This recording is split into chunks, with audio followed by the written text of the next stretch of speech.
Hello mga ka-real! Kapag ikaw ay nagbablog or nagko-content, iwasan mo ang mga ito.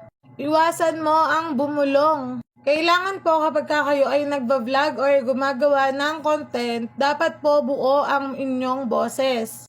Hindi po pwede yung, hello mga ka-reals, hindi, ganito, ganyan. Hindi po pwede yung ganon mga ka-reals, dapat po buong buo ang inyong boses. Kasi guys, yung mga viewers, kapag po nakita po nila ang inyong videos, tapos hindi po nila maintindihan ang inyong mga sinasabi sa inyong content, i-scroll up ka po niyan mga ka-reels. Kaya po kailangan buuin nyo po ang inyong boses at ang inyong pagsasalita kapag kayo ay nagbablog or gumagawa ng content. Iwasan din po natin mga ka-reels yung habang gumagawa po tayo ng vlog or ng ating content, yung pag-ganyan-ganyan po tayo mga ka-reels, yung pag-ganyan-ganyan. Dapat po nakakonsentrate tayo, nakapokus sa ating camera ang ating mukha habang nagsasalita.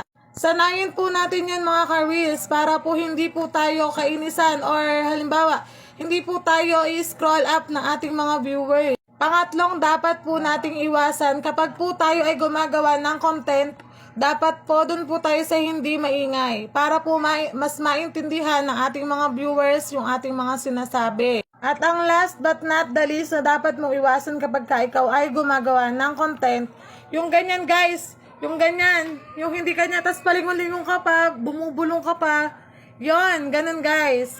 Dapat po guys, yun, push.